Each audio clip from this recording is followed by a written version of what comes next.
Hey, I'm Patton Oswalt. I am Meredith Salinger. Look, we have a podcast. It's called Did You Get My Text? We are the hosts, and it comes out every week, and we're talking about everything. Now, people like the podcast already, and now we're adding all this new stuff to it. Yeah, we're playing and responding to your voicemails. We're sharing recommendations from, what, babe? Movies, TV shows, music, comics, books, all kinds of coolness you should be indulging in. We're going to talk about news of the day. You even get to hear us argue sometimes. Yes, sometimes. So please subscribe to Did You Get My Text from Starburns Audio, and it is available wherever you get your podcasts. Guys, you are going to love it. I command you. It's pretty fun. Starburns Audio, a podcast network.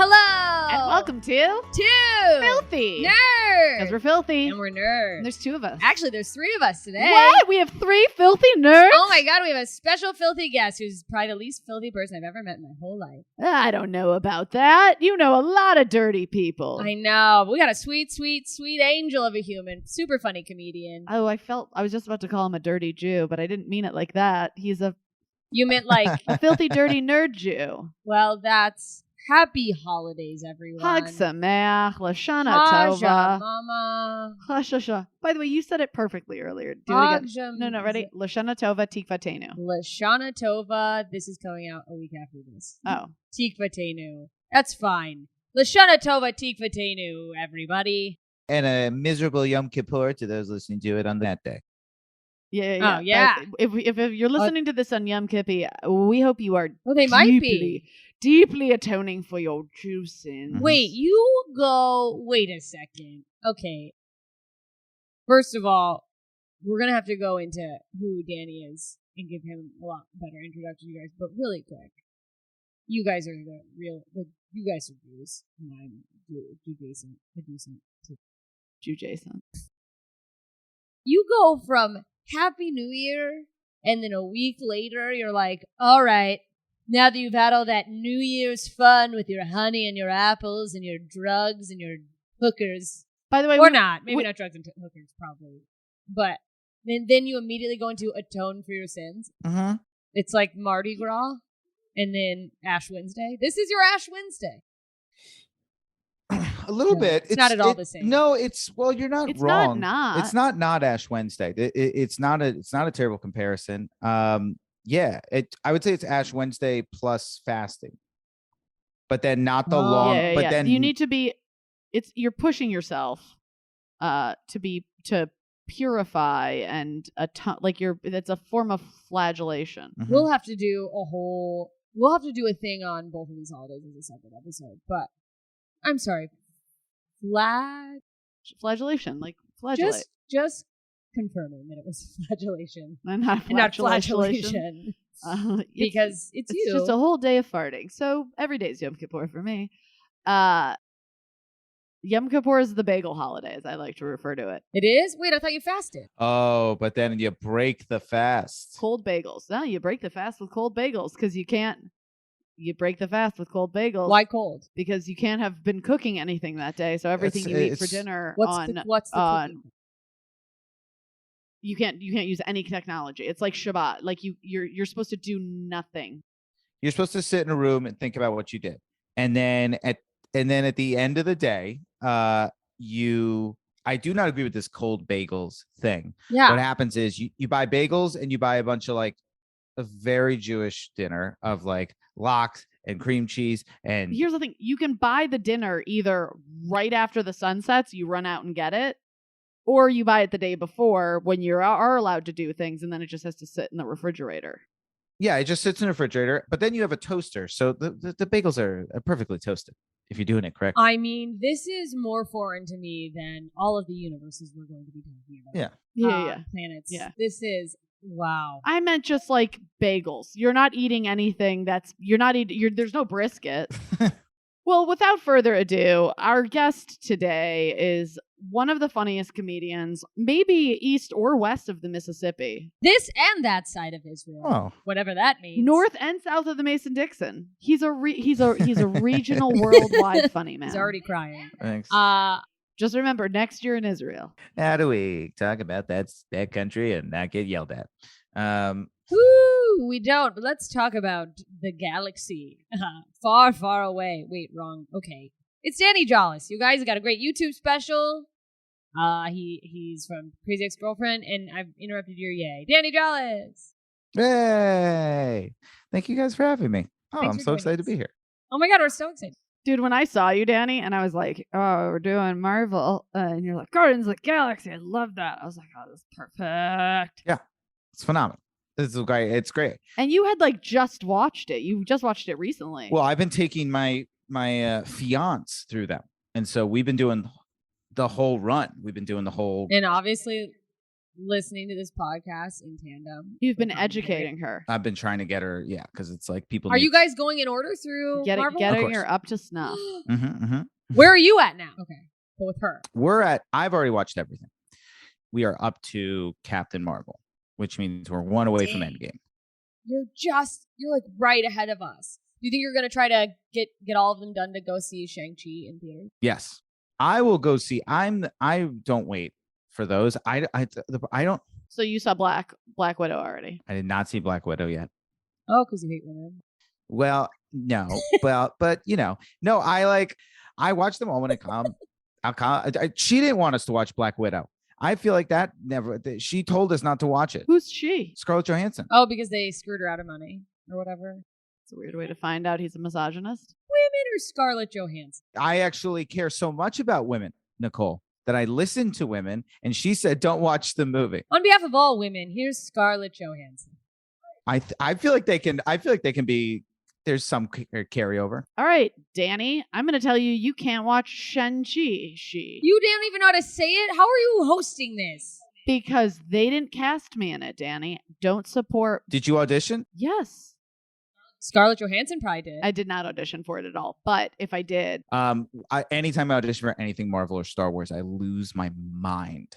And then Wait, any roles? Are you allowed to say what you've auditioned for? Are there any roles that we would know thus far in the franchise? I've auditioned for a couple, and every single time I'm like, this is the ultimate dream. Then it doesn't happen. But any cool little fun characters? No, nothing that's important.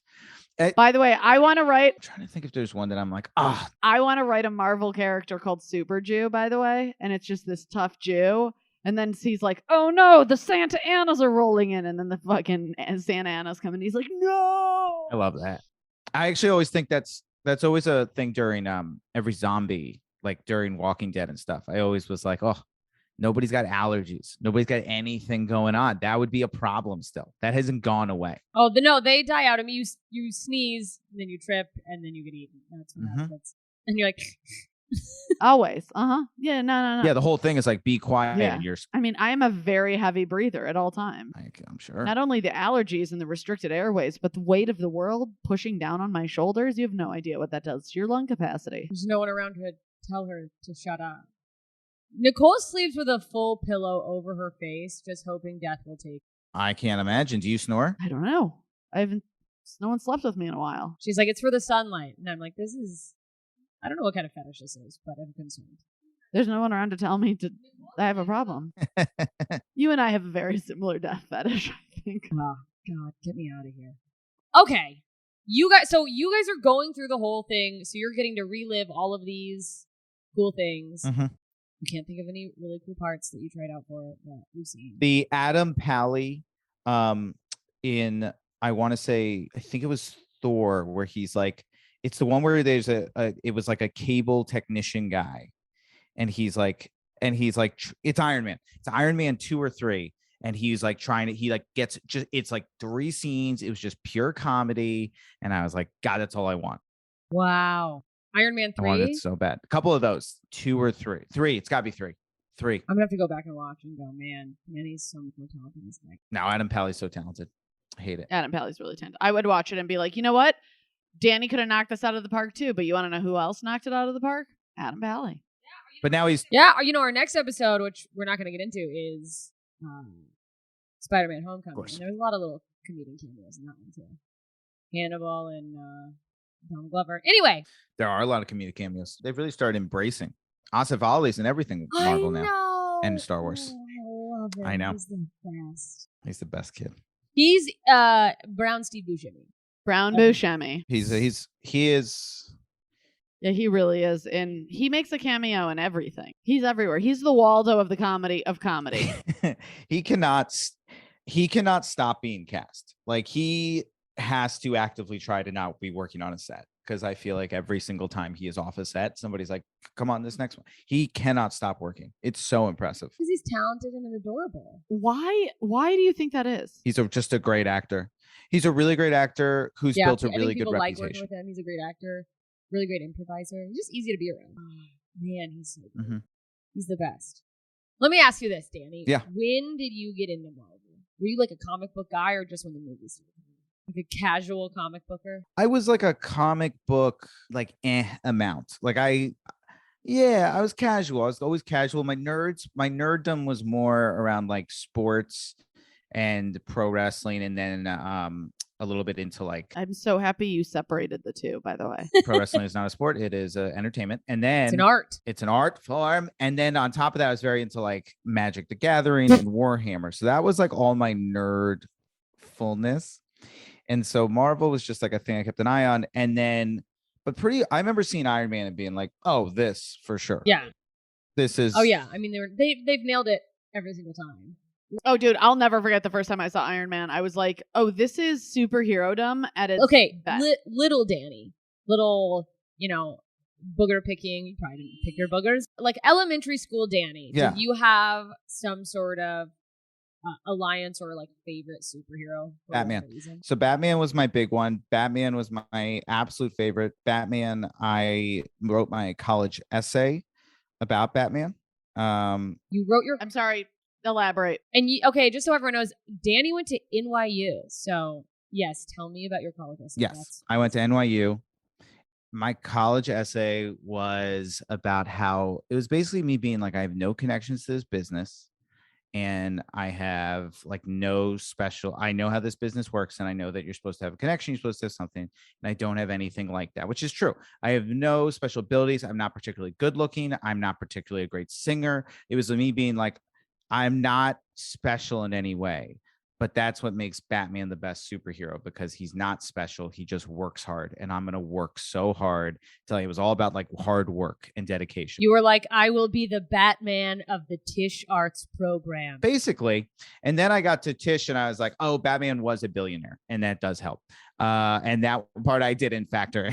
I didn't realize quite how hard it would be. But you can just buy your way into things. Yeah.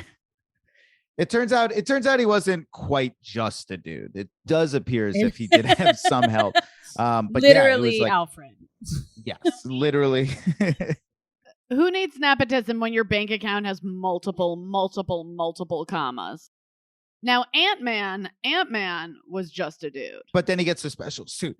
The second you're in a special suit, you're no longer just a dude. Batman's just he's just fighting. I mean, it's like a kind of special suit. It's kind of, but he built it himself. He built it, like he cobbled it together. Like, I like that. Oh yeah, with his own hands, Batman, a billionaire, cobbled a suit. Oh, he cobbled With my own hands. in the someone. Batcave, the vast Batcave that exists under his $1 billion mansion. As I said, upon writing the essay, I have learned since, but at the time, it was very effective. What's important is that NYU's admissions department, when they read it, they were like, listen to this Jew kid, think he's the next Batman. Come on. I very much did potentially get into NYU because of my Jewishness, because I auditioned and the lady, I sang Fiddler and Joseph and the Amazing Technicolor Dreamcoat. Those were my two songs. Go, go, go, Joseph, you know what they say. Hang out now, Joseph, you'll make it someday. Fa la la, Joseph. Hey, now, Joseph, that know that way. And so I did those. Maybe you just had a great audition, Danny. Have some confidence, for God's sake. Maybe you're born to be a fiddler on the roof. Our producer is behind the scenes coming in his pants. Oh, well, buddy, I'll talk to you about musicals all day because I was also into musicals. Put that in my nerddom. But and so afterwards, she was like, "Are you Jewish?" And I was like, "Yeah." And she was very. I just remember the lady I auditioned for got very excited by me being Jewish, and we like really connected. And then I eventually, because you can at a certain point see how you got in, and it was like completely my audition that got me in. She like very nicely gave me basically the highest score you can give somebody, and it saved my life. Question. When you are going through this whole process, when you were going through this whole process, were there other schools you were looking at, or was your heart really set on NYU? What was your backup? What were your backups? It was okay. I think it was good. But I do remember being there, and they were like, it like opened because it was like a bunch of kids in a room and their parents, and it's real tense. And the lady came in, she was like, "You guys are all so talented. You have to be asked to audition, I believe." She was like, "You're all so talented, blah, blah, blah." She was like, "I know somebody here. Is it like Rick? Like you produced your own play?" And some kid was like, "Me." And then somebody else was like they had and like somebody else here, like they all had things. And then on top of that, she was like, and so just so write down on this sheet just the monologues and music and songs you're gonna do, and who wrote the play. And I remember being like, I have no clue. I have zero clue who wrote this stuff. Yeah, we were like desperately trying to figure it out. And I went in. So I remember being like, well, I'm underprepared. I thought I was super prepared, and I did have my monologues and songs down pat, but I did not. Question. Yes. When you are going through this whole process, were there other schools you were looking at, or was your heart really set on NYU? What was your backup? No, I fully anticipated not getting in. So I got into Pitt is like an early admission situation. Are you from Pennsylvania? No, I'm from Virginia. Are you sitting Shiva for Omar right now? I'm genuinely very upset about it. And he was very nice to me once at a party. And it was a very, very, very cool guy. But what I was gonna say was I got into Pitt early admission, and I remember I knew I was going to do comedy so I was just trying to get out of Virginia into a city I could do comedy. And I remember being like, "Oh, Pitt works." I was content with Pitt. So I think that's good. That's okay. That's a city. I can do that. They have a comedy. I feel perfectly fine going to the University of Pitt. Like that's going to work out great for me. And so then I was like, I'm going to do NYU early decision. Yeah. And then I had like an audition at Juilliard, who had never gone in, and then an audition at Carnegie Mellon. Did you do those auditions, or once you got NYU, you were like, "Fuck it"? Once I got NYU, I never had to audition for them. So there's nowhere can I look up a lost tape of Danny Dallas's Juilliard audition. You do it in the room. These are all in the room auditions. Let me ask you this: when you're waiting to go in for NYU audition, are people doing vocal warm-ups for dominance in the waiting room? I feel like that's a thing. Every time I go to a musical, or they're like singing their parts, and they're like, "Yeah, we get it. We're all here." No, thank God. Everybody's being, it's the worst. It's the worst waiting room. It's just a ton of, and you got the parent energy, which is a unique breed. Oh no! Oh, there's nothing worse. You got the unique these kids being like, "Ha," and also just like. So much of those like vocal warm-ups are putting on a production for others. It's not really necessary to do that. Like you got to warm up, but like you don't need to be doing a production. So it's a production. But people take it too far. They're like, the guy's cartwheeling and he's like, just doing my vocal warm-ups. Yeah. Yeah, and then on top of that, you have the parents like stage moms, the worst. Good, like all that bullshit, and you're just like, this is oh my God. And then my mom, who was actively like, please don't go to NYU. We don't want you to be a theater major. Please don't do this. So I was like quite the opposite situation. Well, the fact that your mom was even like giving you like the space to do the audition, my mom would never have let that happen. And for the record, I did double major. At NYU. So I got a degree in political science. That was the condition for me going there as a theater major.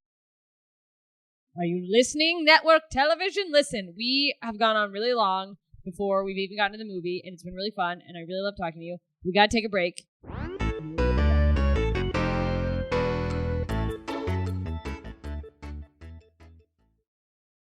This episode is brought to you by FanDuel. Football is back, and the best bet you can make is downloading the FanDuel Sportsbook app. It doesn't matter if you're new to gambling or an old pro, FanDuel has something for everyone. And as an official sports betting partner of the NFL, you know your bets are safe. There's also never been a better time to use FanDuel, because right now, you'll get up to $1,000 back if your first bet doesn't win. You can even turn a small wager into a big payday with a same-game parlay bet. Just sign up with the promo code Spotify to place your first bet risk-free on FanDuel Sportsbook. Download FanDuel today. 21 plus and present in Virginia. First online real money wager only. Refund issued as non-withdrawable site credit that expires in 14 days. Restrictions apply. See terms at sportsbook.fanduel.com. Gambling problem? Call 1-800-GAMBLER.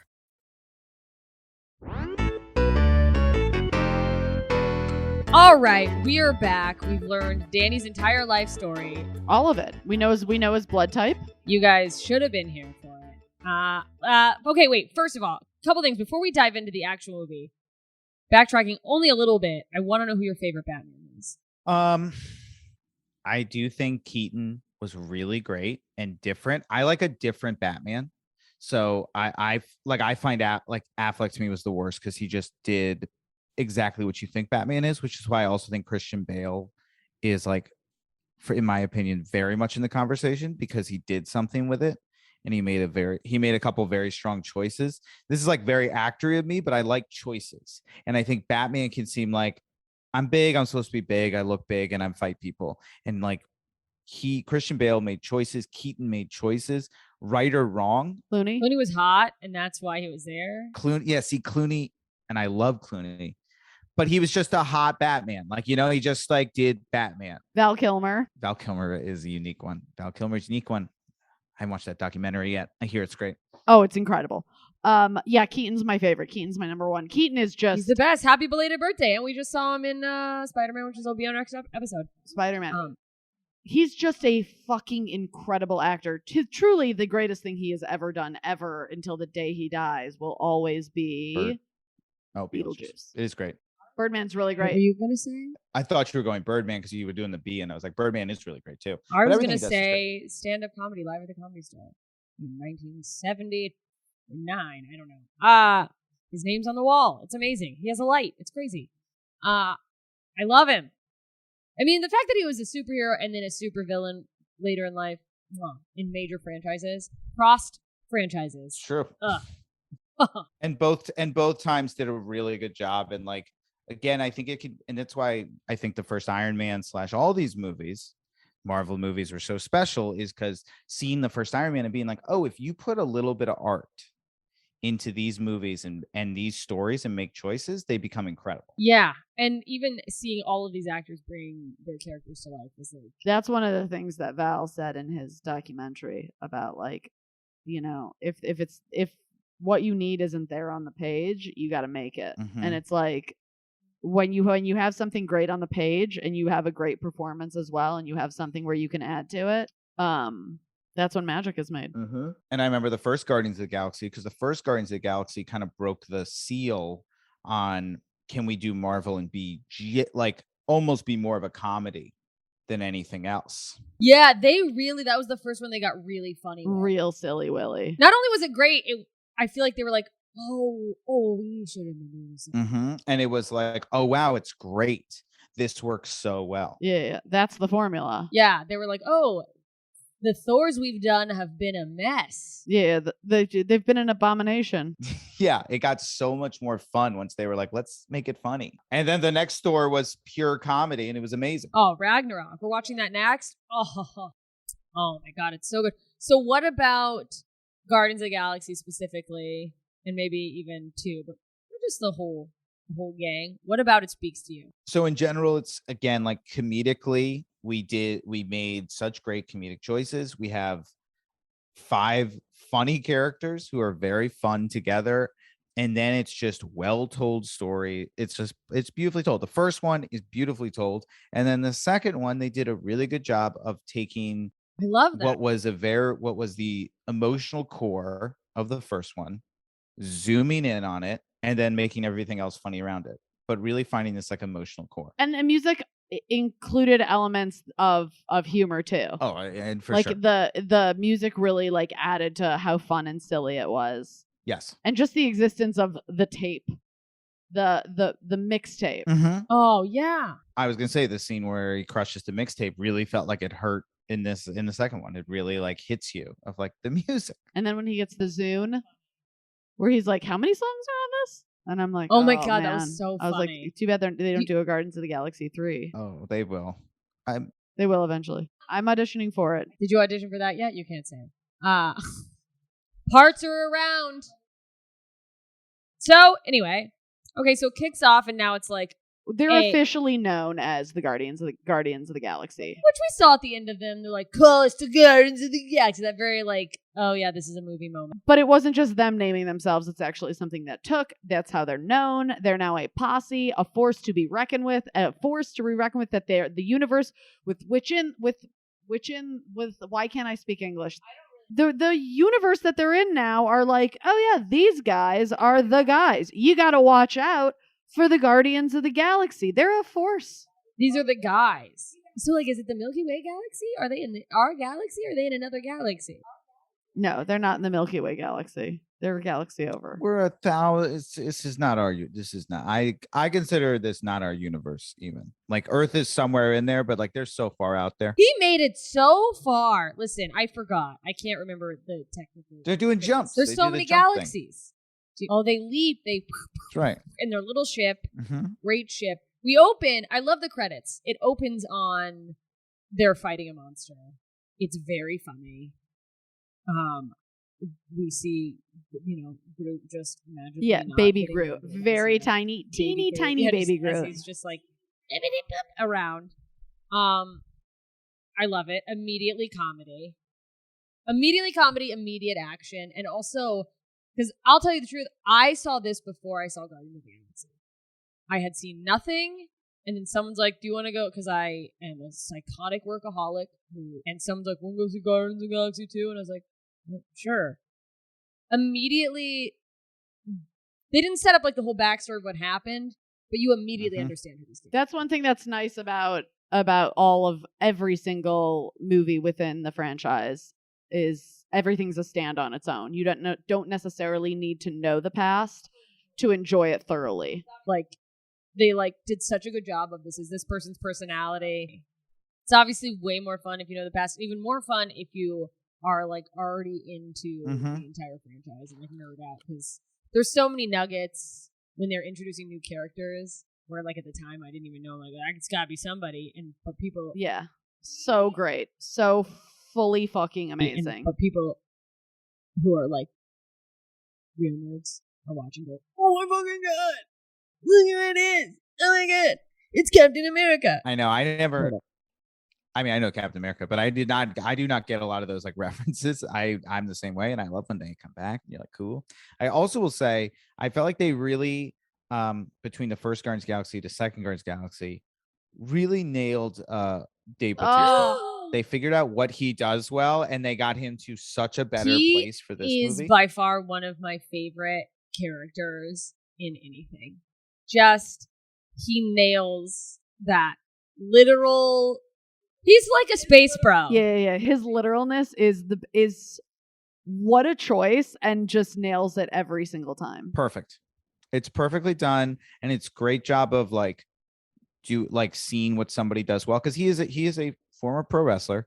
He is not a great actor, but they found what he does well, and they were like right around what he does well, and it works perfectly for that character. It's cast well, but it like works for that character. Almost. Yeah, it was very well cast. I feel like they wrote everything really well. It was like, I mean, it's so funny because he does, even as the character, have like the vibe of what would be a pro wrestler if you're a wrestling fan. You could see that easily translating. Mm-hmm. Him being like too literal, and like his jokes are too mean. Yes. And he's like, like there was like a moment, this is like post maybe this movie coming out, but like recently he wrestled for like, they'll bring guys back for like a 2-month run, and he came back and he like couldn't remember his line, so he was like asking for a match. It like sort of went viral because everybody was like, what was this? But he was like, they're supposed to ask for the match, and then Triple H is supposed to be like, you got it. And like he could, I guess there was some cue he was supposed to give Triple H, and Triple H wouldn't say his line. So he was like, I want it. And you got to do it. Give me what I want. Give me what I want. He just started yelling, give me what I want. And everybody was like, what is happening? And then he didn't know what he was supposed to ask for. And then later he like did some interview and he was like, I forgot what I was supposed to say and I couldn't remember it. So I just started yelling, give me what I want. But he just started. So that is who he is. He is just a big dumb guy. Big, strong, dumb. I love his relationship with the raccoon. Yeah. Rocket. The two of them relating to each other is just magical. What every woman is looking for. Yeah. Rocket's like a phenomenal character. One of the new characters we meet is that Aisha, the gold face. Oh yeah, well because the monster they're fighting In the opening scene, that monster stole some very precious batteries, and she's like, "You need to, the interdimensional monster." Oh, it's just some monster, but it stole these batteries, and they were like, "Okay, if you can get these batteries back, we'll let you take this prisoner because they have her sister, Gamora's sister. Mess up Nebula and Gamora. Names, me too. In, out, faces. We'll never forget names. Yeah. Ends. These names, they're very tough. These names in Marvel, that's where like I get into like, that is like where the nerddom I do hit my cap is on the names. Where I'm just like, same. Forget it. I mean, I can tell you who the actor that plays them is, if at all, that. Nebula. Enough, too many. It happens in everything. People start to do it like the longer you go on, like we did Harry Potter, you couldn't remember anyone's name, but like remember the Game of Thrones? Ugh. I used to yell so much. I was like, I have no clue who anybody is in half these scenes. By the way, that's like a number one rule in writing TV is you're never supposed to, and that's all they would do. And it's never supposed to do it. But why did it work? Why did it work? Show don't tell. And so much of Game of Thrones was like, listen, we've got to do a little bit of telling because there's just too much to tell. And everybody in Game of Thrones, I just feel like so much of Game of Thrones, and it used to drive me nuts, was people in a room or garden discussing other people who are not in the room. Constantly discussing other people who aren't present drove me nuts. Yes, I have a theory, which is the Sean Bean killing was brilliant. It created a real genuine sports moment for nerds where something happened when they killed Sean Bean early in Game of Thrones. It was a sports moment for nerds. It was a live TV, oh my God, whoa moment. And when that happened, everybody was like, this show, anybody can die at any moment. And it became this thing. And I think it became very much like sports by the end, where it was truly people just watching, being like, you got to watch because you don't know who's going to die when.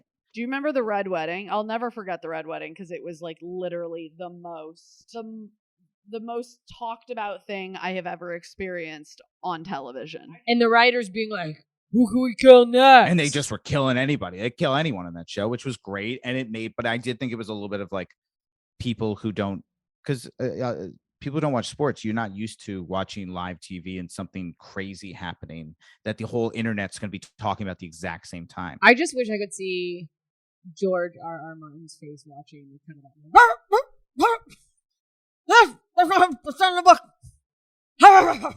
I just feel like he's like, I spent so much time developing a world. I'm so sorry, George. I don't know what you're like, but probably you're not listening.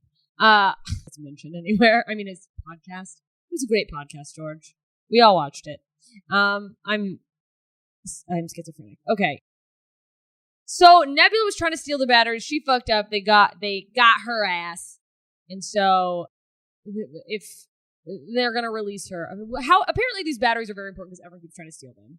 So they return the batteries to Aisha and these gold people. So they're like, thank you, have a nice day, and leave with their prisoner and like, and then all of a sudden the Sovereign Force surrounds them full tilt. By the way, the Sovereign Force not fighting in their spaceships. They're all drones. Pussies. Although we're not supposed to say that anymore because pussies are strong. But pussies in the old sense of the word pussies, before we knew how strong pussies were. Okay. I think we're saying some aggressive things. I don't think we... Balls out there in the wind. Very weak. You touch them, They die. Sacks of nuts flying through the sky. So the drone sacks were flying. They're fighting them. And then they're about to fucking lose. They're about to get their asshole handed to them. Yeah. And then Like, it's about to be done for the Guardians. And then for some reason... some mysterious force comes in. We don't know what it is. And blasts them all out of the fucking sky. and destroys all of the drones. And then the Guardians, in their Pinto of a spaceship, have to crash on a nearby planet. Long story short, this is at the time when we meet Peter's real father, the father we had heard about, and his name is Ego. And I have no idea why they would name him Ego when I first hear the name Ego. I'm like, what are we doing? This better have a big fucking payoff because his name's Ego. You can't have a name Ego and not have a story to tell about Ego. But I was like, where is this gonna go? I have no fucking idea. I'm trying to remember. Did he immediately introduce himself as, like, Peter's father? Or did we find that out? Okay, yeah, he did. We watched this a few weeks ago and but okay, so yeah, all of a sudden he's there, fucking hot dude dad.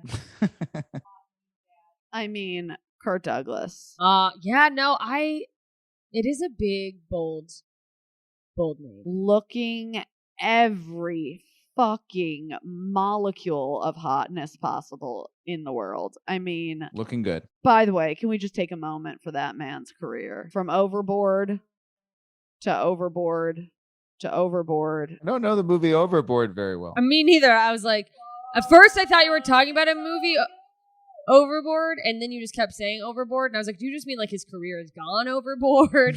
He's gonna... yeah, and I was like, I feel like he's had a great career. I don't think we need to feel bad for him at all. I'll never get over the movie Overboard. He's done other stuff, but I can vividly in my head remember him wearing that tank top and running between his fingers and showing his pecs. Fuck, it's so good. Overboard. Is that the Adam Sandler comedy? No, it was with him and Goldie Hawn. She falls overboard on a boat. She falls overboard on a boat. She was married to this rich guy and has complete amnesia, and Kirk picks her up from a mental institution and pretends to be her husband. It's also a touch of the rapey, sexual assaulty. Oh, so it's kind of like an Adam Sandler movie. Oh, and then they remade it. No. The version from the 80s was Kurt Russell. 1987 version, which is apparently a very good movie. The 2018 version starred Eugenio Derbez and Anna Faris. Yeah. And for the record, what Gene is saying is correct. Escape from New York and LA are absolute dynamite films. Gene in the chat. By the way, if you want to be in our chat, we didn't mention it. Patreon.com/250nerds. Come be a patron. Take a chat. Do a chat. Say a chat. Chat. I don't know what I'm talking about. Anywho, so Peter's daddy, Ego, is like, hey, why don't you come hang out on my planet? But then their trapped spaceship needs to be fixed. So Rocket and Groot remain behind. Yeah. With Nebula. They have Nebula as the prisoner Light. She's prisoner Light. They have her like in a common area. Like she's not a full prisoner. Like you wouldn't just keep a prisoner close by locked up. Why would you do that? I think it's because they're like, classic move. Gamora's like, I got it, which it's like, do ya? This is classic. Yeah, I mean, they had to literally get her off this planet so she couldn't escape from the sovereign people. But she's got chains, but I mean, she's famous for escaping. By the way, Aisha is pissed. But whatever. We're gonna break. So we're breaking with them crash landing.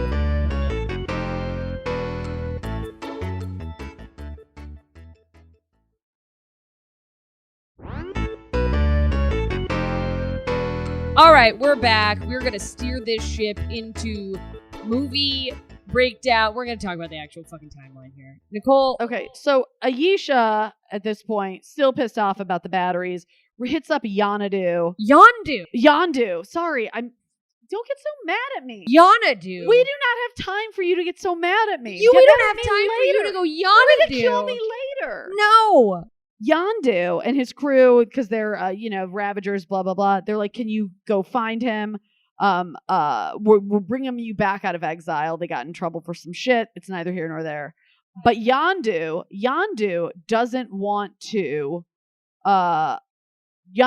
turn over Peter because, he's known Peter since he was a wee lad. And I also just think it's important to mention the very important Sylvester Stallone cameo at this point. Oh, yeah.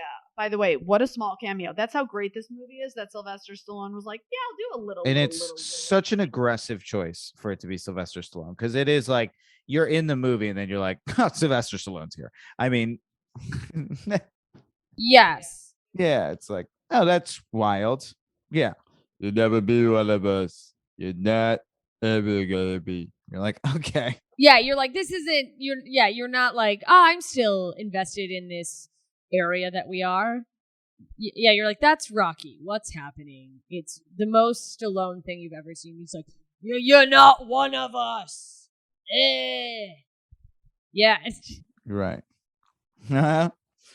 Meanwhile, we're all at home. Like, do we need to turn on subtitles for the rest of this movie? Is this gonna be a quick scene, or are we doing full Rocky? If he is, we're gonna need subtitles. Yeah. By the way, I had the subtitles on because I was like, I watch all movies with subtitles. But when he came on, I was like, oh, thank God the subtitles are on, because there's no way I was gonna. I know, you're like, is he gonna be here the whole time? For that yes, where he's like, the next up is this guy Kraglin, who is Yondu's assistant, who basically overthrows him in the Ravenger group. And they kind of like all take over, and Yondu's like, I gotta get the fuck out of here. Yeah, their whole thing gets overthrown by a guy named Taserface. Well, I mean, the whole thing, that was one of my favorites. It was like such a little thing of like him taking over, and like he gets appointed leader, and he's like, I'm Taserface, and Rocket, who's already, kidnapped on the ship, who keeps wanting to bring up the fact like, that his name is Taser. Your name's Taserface. It's the dumbest thing I've ever heard. Beautiful. Now here's a part that was kind of sad for me. So once they take over, Taserface takes over, he imprisons Rocket and Yondu. But then any of the other Ravagers who were sympathizers to Yondu, he starts releasing them into space so they'll just die. That was fucking dark. At the time, it was like, well, it's an aggressive death. Seems aggressive. But for some reason, he didn't, like that one guy. But you don't die yet. You're one of the actors we like. I know. You're like, you need more screen time. Meanwhile, Nebula is escaping the ship and killing Gamora. She's like, fuck off, I'm gonna kill her. It's such a funny, like, sibling rivalry. But like, oh, you were our father's favorite, so I'm gonna kill you. It's very Thor Loki in a way that we're doing almost kind of telling the same story. It's also very Shakespearean. And that's the original Marvel, many people say. Shakespeare. They're like Hamlet, Iron Man, who's who.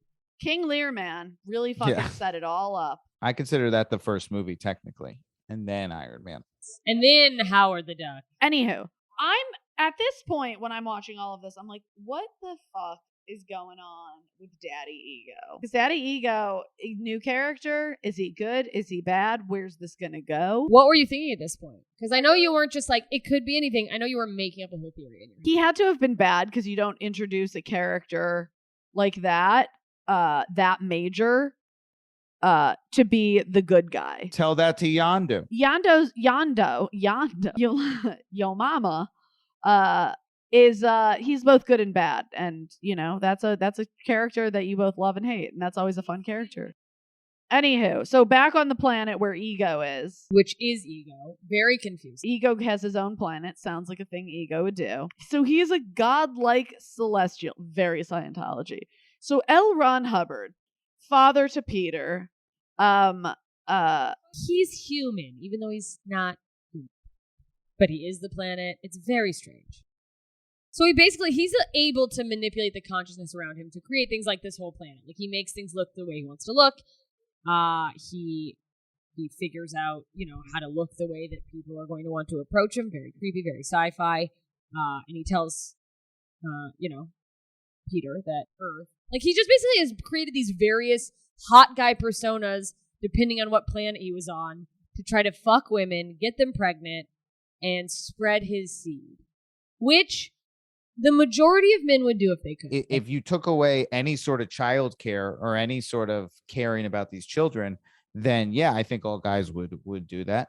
I think that's true. I mean, biologically, Danny is not bound. He's bound to not. What would you say? No, tell me what you'd say. The instinct to spread your seed, I think, is very. Yeah, that like male lizard brain of like spread seed, populate the earth, perpetuate your DNA. Like That's like an alpha male, basic male thought that then. Yeah, our listeners have spread their seed into so many socks all over their bedrooms. I've never understood that. Not in socks. It's insane to turn over to lose socks like that. This has always been an issue with me. Every time I see it in a movie, it takes me out of the movie. I don't understand who started the rumor. I know very few guys who actually are willing to just consistently ruin their socks just to like, it's so unnecessary. And that's the end of that. Let me ask you this. If you had to gather, and not that I'm not going to presume that men sit around having this discussion, although I'm sure it comes up probably in high school. Do you think there's more men spreading their seed? And why are we coming into cloths? No, or men coming on themselves? disgusting. You bring something else to come on, but are men okay? The average man, if you had to guess, he's doing his thing. So you can come into an old bar mitzvah teacher t-shirt. Don't come into your bar mitzvah teacher. No, because we wear that also. Don't come on any clothing item. There's 1,000 things we have in our society that are meant to clean things up. Use one of those. This is a movie trope. Do you lay out a tarp of toilet paper? Do you lay out a tarp of tissue paper, toilet paper? Or do you skeet? No, very simple piece of anything that isn't an actual item you wear on a regular basis. I don't mean a tarp. I mean just like some layers surface, or do you come onto something else and then clean it up with a towel? You lay there really sad and lazily, come onto your own belly button and go, oh, it's in the belly button. You said it's dudes coming in socks that really pull you out of the movie. Sylvester Stallone and socks. I recently realized what pulls me the most out of movies is when they wake up in the morning and they just pick up their phone and it hasn't been charging all night. I lose it. Nobody charges phones in movie. Recently on the TV show Dave, I saw him roll over and take his phone off the charger, and I was like, finally. They probably thought about that for hours. Listen, we gotta stay on task. We are really going all over the place. So they're on Ego, which is the planet. It's very strange. Yeah, but wait, we missed the part of Batista's character ends up chumming it up with this girl who's been Ego's, like basically slave. And he keeps telling her she's really ugly. Batista is crushing homers this entire movie. Every scene. That was my favorite bit, where like there's this very cute little sweet Asian mantis thing lady person. And he's like, oh my God, you're so ugly. And then he talks about his like big, thick wife. Yeah, he's like, I couldn't imagine being with you. All I can think about is my gargantuan, ugly hag wife. Yes, great bit. Just boom, boom, boom. That's going on, and for some reason, this empathy woman is really into it. Oh, I like how too she tells them what she can do is she's like an empath, and she touches you, she can feel your feelings, and she tries to do it to Gamora, and she's like, don't.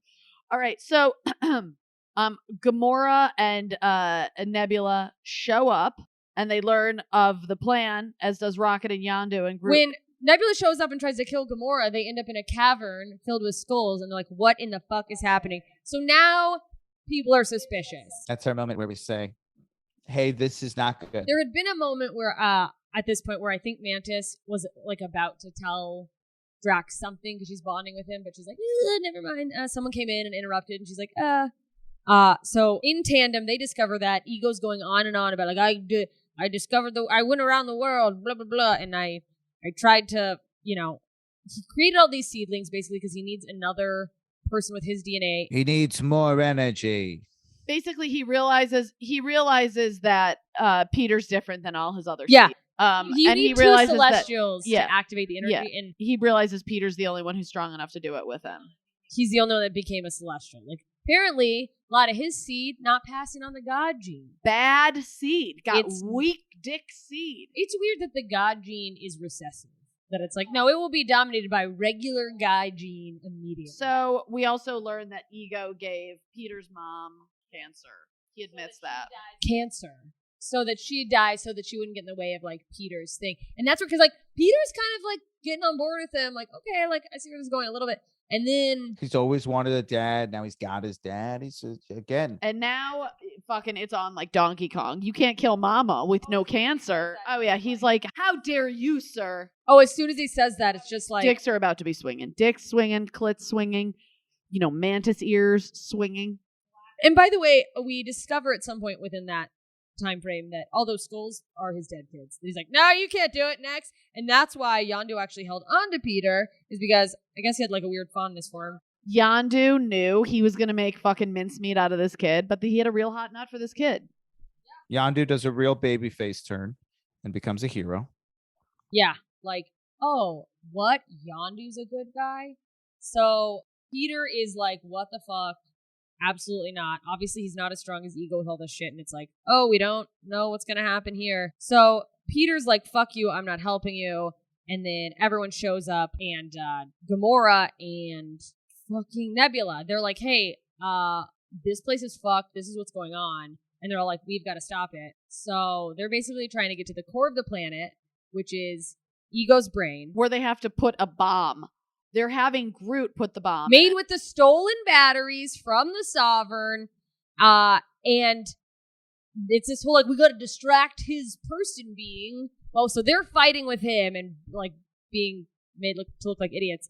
While Groot and Rocket are handling putting it onto Ego's brain. But I love Rocket explaining to him. He's like, so you press this button and not this button. Now show me. And then Groot keeps going to press the wrong button. And I'm like, wait, I don't understand why this is a bit, but it's fun. Great bit. It's a great bit.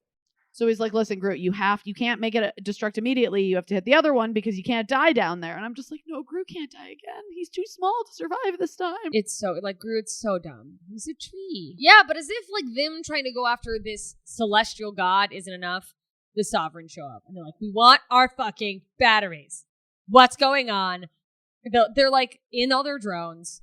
And that's like a woman in the 90s who's like super pissed at her boyfriend for taking the battery out of her vibrator and using it for a remote because the battery in the remote died. And then she gets what guy's doing that? We didn't have batteries in the 90s and vibrators. You plugged them in. You launched mini. In the 90s I had a battery vibrator. I worked at a sex shop in college. You worked at a sex shop in college? I mean, I didn't go to college in the 90s, but close enough. The first vibrator I used was a plug-in, and I was like, ha! I can't believe because I do the act out of that in my magic wand joke, but I never thought to do me moaning after it starts. Da da da da da da. Where it goes, oh, it's funny. Well, it's too late. I'm not doing that bit anymore. Well, if I ever do an album, I'll do it. But wow, why would you not do it anymore? Bring it back. We only do clean comedy now. Yeah, that's me. Clean comedy. I'm currently working on a whole bit about how I lose a dildo in my butt, and I've started bringing the actual dildo on stage. I only did it Why? once. No, don't do that. We're in a pandemic. It's okay. I'm not passing COVID through my pussy. You definitely could. Listen, Asan Ahmad told me I should try it with the dildo, and I was Don't listen to Asan Ahmad. I listened to him once. Asan Ahmad wanted to see you holding a dildo on stage, and he tricked you into doing it, and he's probably jerking off to it for the rest of his life. Fool you! You fell for the oldest trick in the book. Love you, Asan. You're not listening, but we love you. Okay, so it's the big fucking, are they gonna get away? They blow up the planet, and just, of course, classic nick of time, they get away. There's this reconciliation of, you know who doesn't get away? Yondu. Yondu is Gondu. But he does a really cool thing where there are two things he has left. One of them is the mask that will give him oxygen, and the other one is the rocket that will get you out of there. So Yondu puts the rocket on himself and puts the mask on Peter and rockets them off the planet. He sacrifices himself, and it's a very sad moment. Gamora. Oh, and then he says, he's your father, but I'm your daddy. Which is so creepy. Oh, God. I'll be honest. My pussy high-fived itself. That was such a great line. Sexy. Rooker also deserves an absolute standing ovation. Standing ovation. One of the best characters. You know what is the reveal that he was saving Peter from his father?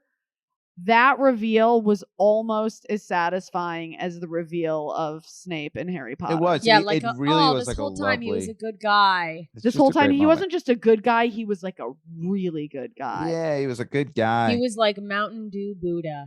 But tough.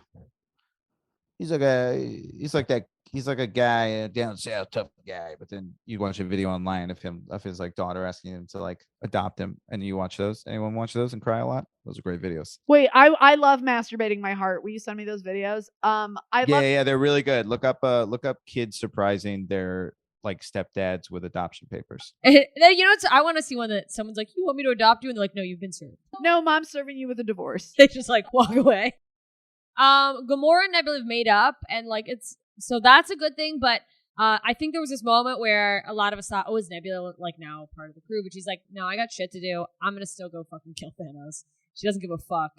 This was great. It ended with they do a funeral for Yondu, but because he did like such this nice, amazing thing and turned out to be not a bad guy, all of the Ravager Brotherhood show up and they give him the Ravager funeral. I'm almost crying talking about it.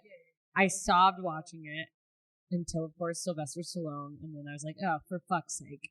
For fuck's sake, Sylvester! It was so great. They like did he give the whistly arrow to his sidekick, the redneck guy with the bad teeth? Oh, when he got his mohawk back on, and then his sword, like his little sword powered up, and then he fucked everything up on the spaceship. That was a good fun scene. What do you do with that gift if you can't whistle? I don't know. That whole post credit scene was a mystery to me. The one of Stacker Ogord. That was great. There's a lot of post credit scenes. There's one where there's just like some dude who's like reassembling his team, which you assume is gonna be a good thing. I don't know. He's like, "We gotta get the gang back together," which I don't fucking know. I don't know. I'm curious to see. That's one of those moments that like the people who know are like, "Whoa!" and they're like, "Oh shit!" And I'm kind of like, I can't wait to like. I want to rewatch that right before I watch Guardians 3, at least if I don't see them before, but I probably do. We'll see. Aisha creates something, an entity to like. So she's still, it's very classic villain, like, "I'll get them once and for all," like that whole fucking vibe. And then we see a scene of Peter walking in on adolescent-sized Groot. I assume his room's covered in socks. Do trees come? Syrup is sap. That's what that is. Oh my god! I like to think of Sap as a Canadian because he's got maple syrup. So I like to think of him as a maple tree. If Groot's going to be a tree, You he's gonna called be a maple Groot tree. sap, and that's why I was. I understood. I got it.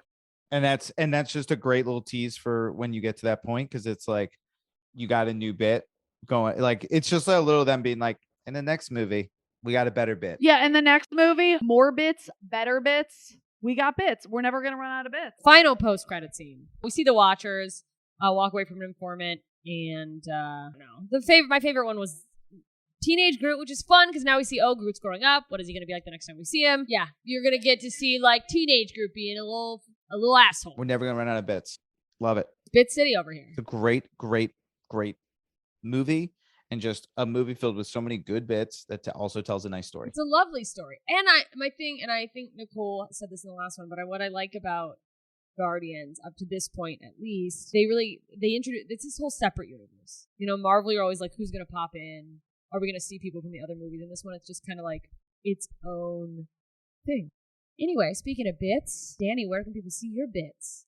Like comedy bits. Not the bits that you would otherwise put in socks. I don't think you have an OnlyFans. I certainly don't.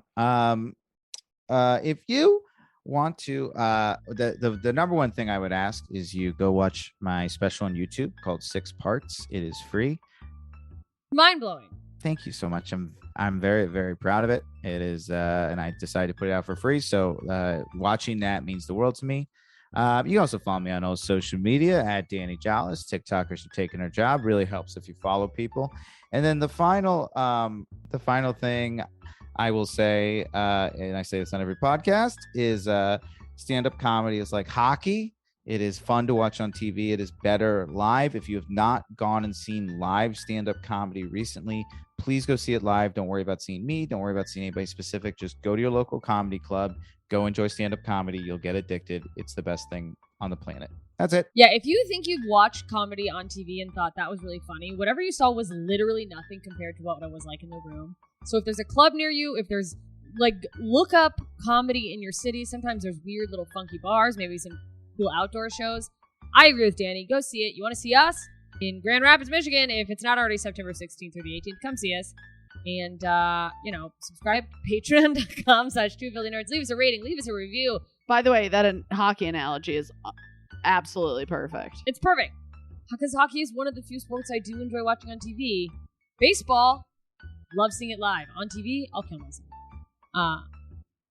We love you guys. We're going to go. We'll see you next time. This has been a Two Filthy Nerds production.